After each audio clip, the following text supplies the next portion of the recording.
వెయ్యేళ్ల ప్రమాదం. ఒకానొకప్పుడు కర్పూర దేశాన్ని రణధీరుడనే రాజు పరిపాలిస్తూ ఉండేవాడు. ఆయన కొడుకు కదనుడు మహాబలశాలి, పరాక్రమవంతుడు. ధైర్య సాహసాలకు పెట్టింది పేరు. అతడికి ఉన్న చెడ్డ గుణమల్లా అహంకారం. కదనుడికి కవి పండితుడంటే గౌరవం లేదు. కళల పట్ల అభిరుచి లేదు. సాధు సన్యాసుల పట్ల ఆదరణ లేదు. దేవుడి మీద నమ్మకం లేదు. ఈ ప్రపంచంలో తనను మించినవాడు లేడని అతడికి చాలా గర్వం. ఒక రోజున దివ్య దృష్టి గల ఋషి ఒకడు రాజస్థానానికి వచ్చి రాజు రణధీరుడితో, రాజా, నీ రాజ్యానికి గల 1000 ఏళ్ల ప్రమాదం గురించి నీకు తెలుసా అని అడిగాడు. 1000 ఏళ్ల ప్రమాదం గురించి ఆ రాజ్యంలో అంతా కథలు కథలుగా చెప్పుకుంటూ ఉంటారు. దుర్భరారణ్యానికి సమీపంలో ఒక పల్లె ఉన్నది. ఆ పల్లె ప్రవేశ ద్వారం వద్ద నిలువెత్తు డక్కా ఉన్నది. 1000 ఏళ్లకు ఒకసారి అది మ్రోగుతుందట. ఆ భయంకర శబ్దానికి భూమి కంపించి రాజ్యంలోని కట్టడాలన్నీ నేలకూలిపోతాయట. ఆ పల్లె నుంచి దుర్భరారణ్యానికి ప్రవేశించే మార్గంలో దారికి పక్కగా పాతాళ కూపం ఉన్నది. అందులో ప్రవేశించిన వారెవ్వరూ బయటకు రాలేదు. అది పాతాళానికి దారి అని అంతా అంటారు. 1000 ఏళ్లకు ఒకసారి అందులోంచి 10 తలల విషసర్పం బయటకు వచ్చి ఆ రాజ్యంలోని జంతుజాలాన్ని భక్షించి వేస్తుందని అంతా చెప్పుకుంటారు. ఆ విషసర్పం చిందించే విషజ్వాలల కారణంగా రాజ్యంలోని పంటలు, ఫలవృక్షాలు పూర్తిగా నశించి ఎక్కడా పచ్చదనమన్నది లేకుండా పోతుందట. దుర్భరారణ్యంలో భీకరుడు అనే రాక్షసుడొకడు ఎవరికీ తెలియని రహస్య ప్రాంతంలో నిద్రపోతూ ఉంటాడు. 1000 ఏళ్లకు ఒకసారి వాడు నిద్ర లేచి రాజ్యంలోని మనుషులందరినీ తినేసి మళ్ళీ నిద్రపోతాడు. ఈ విధంగా కర్పూర దేశం ప్రతి 1000 ఏళ్లకు ఒకసారి సర్వనాశనం అవుతూ పునర్నిర్మింపబడుతూ వస్తున్నది. పునర్నిర్మాణానికి కనీసం 1 శతాబ్దం పడుతుంది. రాజు రణధీరునికి కర్పూర దేశానికి ఉన్న 1000 ఏళ్ల ప్రమాదం గురించి తెలుసు. అది ఋషి నోట వినగానే ఆయన కలవరపడ్డాడు. ఆయనను మరింత కలవరపెట్టే విధంగా ఋషి వచ్చే పున్నమికి సరిగ్గా 2 మాసాల వ్యవధిలో దేశానికి 1000 ఏళ్ల ప్రమాదం రానున్నది. ఈ విషయం దివ్య దృష్టితో తెలుసుకొని నిన్ను హెచ్చరించడానికి వచ్చాను అన్నాడు. ఈ మాటలు వింటూ రాజ్యసభలో ఉన్న యువరాజు కదనుడు ఫక్కున నవ్వి తన చేతిలోని కత్తిని ఋషి మీదకు విసిరాడు. ఆ కత్తి గిరగిరా తిరుగుతూ విన్యాసాలు చేస్తూ ఆయన దండక మండలాలను నేల మీదకి పడగొట్టింది. తన మీద కత్తి ఎప్పుడు పడుతుందో తెలియనివాడు రాజ్యానికి వచ్చే 1000 ఏళ్ల ప్రమాదాన్ని పసిగట్టగలడా? ఇలాంటి వారి బుద్ధిహీనుల మాటలు నమ్ముతారేమో కానీ కర్పూర రాజులు వినరు అన్నాడు కదనుడు.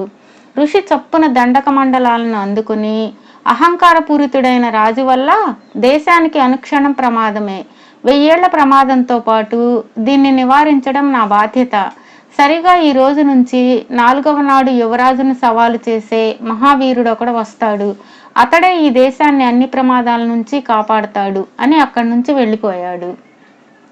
తన కొడుకును ఋషి శపించినందుకు సంతోషించిన జరిగిన దానికి రణధీరుడు కొంత బాధపడ్డాడు. కాని కొడుకునేమీ అనలేక ఊరుకున్నాడు. ఋషి రాజధాని నుంచి ఒక గ్రామం చేరుకుని అక్కడ ఒక సామాన్య గృహస్థు ఇంట భిక్ష స్వీకరించి అతడితో, నీ ఆతిథ్యం నాకెంతో సంతోషం కలిగించింది. నీకేమైనా సమస్య ఉంటే చెప్పు, తీర్చగలను అన్నాడు. అందుకు గృహస్థు, స్వామి, నాకొక కొరగాని కొడుకున్నాడు. వాడి పేరు విద్యాధరుడు. చదువుకోరా అంటే మహావీరుడినవుతానంటాడు. పోనీ వీరుడవుతాడా అంటే పిల్లిని చూస్తే భయం, కత్తిని పట్టాలంటే వణుకు, చీకటిలో బెదురు, దయ్యాల కథలు వింటే చాలు దడుచుకుంటాడు. మహావీరుడిని అన్న కీర్తి తెచ్చుకోవాలన్న కోరిక మాత్రం చాలా ఉంది. వాడిని ఎలా బాగు చేయాలో తెలియడం లేదు. మీరేమాత్రం సాయపడగలరా అని అడిగాడు. నీ కొడుకును నా వెంట పంపు, వాణ్ణి గొప్పవాణ్ణి చేసి నీ వద్దకు పంపుతాను అన్నాడు ఋషి. గృహస్థు సంతోషంగా అంగీకరించాడు. ఋషి విద్యాధరుణ్ణి వెంటబెట్టుకుని రాజధానికి బయలుదేరాక ఆయన వాడితో, నేను చెప్పినట్లు చేస్తే నీకు ఏ శ్రమ లేకుండా మహావీరుడన్న కీర్తి వస్తుంది. అయితే కొద్ది క్షణాల సేపు ధైర్యంగా కత్తి పట్టుకోవాలి. కదర్ణుడు అనే వాడితో యుద్ధం చేయాలి. నీ ఒంటికి గాయం కాదు, నీకు దెబ్బలు తగలవు. ఈ యుద్ధం కూడా ఒకసారి మాత్రం చేస్తే చాలు. మళ్ళీ జీవితంలో నువ్వు కత్తి పట్టుకోని అవసరం లేదు అన్నాడు. ఒకసారైతే ఎలాగో అలా చేస్తాను, ఆ తర్వాత మాత్రం నా వల్ల కాదు అన్నాడు విద్యాధరుడు చిన్నగా వణుకుతూ. ఋషి విద్యాధరుణ్ణి వెంటబెట్టుకుని అన్న రోజుకు రాజ్యసభకు వెళ్ళి రాజు రణధీరుడితో, రాజా, దుర్భరారణ్యానికి సమీప గ్రామంలో ఒక సెమీ వృక్షం ఉన్నది. ఇదివరలో దేశం సర్వనాశనం కాగా మిగిలిన వారిలో కొందరు తపస్సు చేసి దేశానికి 1000 ఏళ్ల ప్రమాదం తగ్గించే శక్తులు కొన్ని సంపాదించి వాటిని శవాకారంలో సెమీ వృక్షంపై ఉంచారు. తాము పిశాచాల ఆ శక్తులను కాపలా కాస్తున్నారు.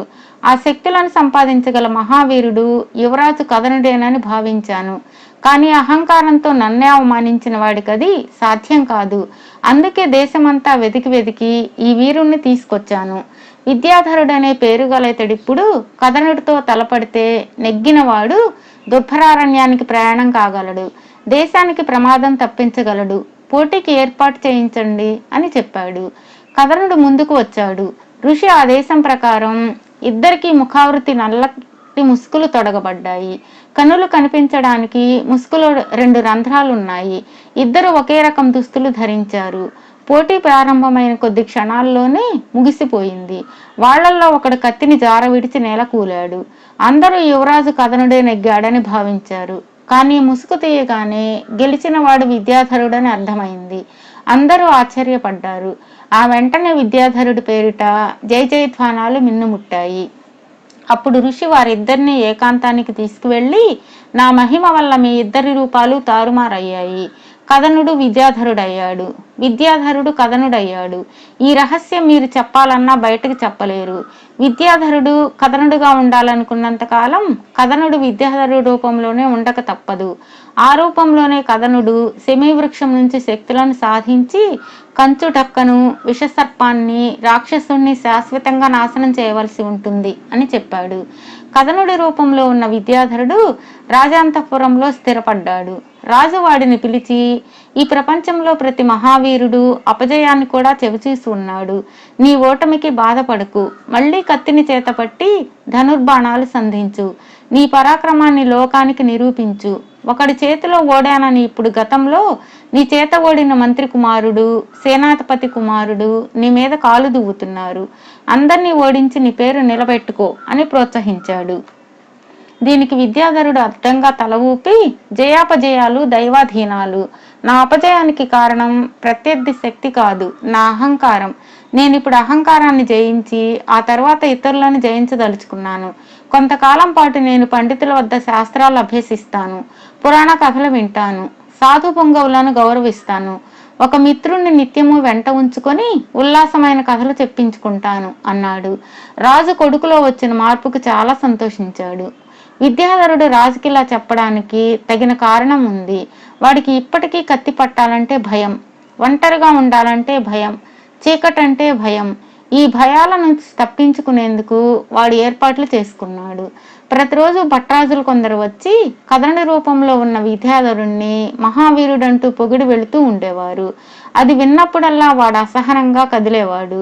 జరిగిందేమిటో తెలియని కవి పండితులను, కళాకారులను, రాజధాని పౌరులను వాడి ప్రవర్తన బాగా ఆకర్షించింది. వాడి మంచితనాన్ని అందరూ మెచ్చుకోసాగారు. వాడు నగర పౌరుల ఇబ్బందులను చారుల ద్వారా తెలుసుకొని వాటిని దాన ధర్మాల ద్వారా పరిష్కరించసాగాడు. దీంతో వాడికి రాజధానిలో ఎక్కడ లేని పేరు వచ్చింది. అలా రోజులు, వారాలు, నెలలు గడిచిపోయాయి. విద్యాధరుడి రూపంలో ఉన్న కథనుడు సెమీ వృక్షపు శక్తుల్ని సాధించి దేశానికి 1000 ఏళ్ల ప్రమాదాలు 3ంటిని శాశ్వతంగా తొలగించి రాజధానికి చేరాడు. ఆ సమయంలో అక్కడికి వచ్చిన ఋషి విద్యాధరుణ్ణి ఉద్యానవనంలోకి తీసుకుపోయి కేవలం అహంకారం కారణంగా ఈ ఘనకార్యాన్ని సాధించే అవకాశం పోగొట్టుకున్నాడు కథనుడు. అయినప్పటికీ అతడే ఈ దేశానికి యువరాజు. విద్యాధరుడు కారణ జన్ముడు. దేశానికి ప్రమాదం తప్పించడం వరకే అతడి వంతు అని చెప్పాడు. ఇది విని విద్యాధరుడి రూపంలో ఉన్న కథనుడు నిరుత్సాహపడ్డాడు. ఏదో విధంగా దేశానికి రాజు కావాలని వాడి కోరిక. కానీ యువరాజు కాకపోవటం వల్ల వాడికి అవకాశం లేకుండా పోయింది. అప్పుడు కథనుడి రూపంలో ఉన్న విద్యాధరుడు ఋషితో, మహాత్మా, మా రూపాలు యథాప్రకారం అయ్యేలా అనుగ్రహించండి అని కోరాడు. ఋషి ఆశ్చర్యపడి, ఇప్పుడు నువ్వు దేశానికి రాజువు కాబోతున్నావు, ఆ అవకాశాన్ని కూడా వదులుకుంటున్నావంటే నీ కీర్తికాంక్ష అంతా ఇంత కాదనుకోవాలి.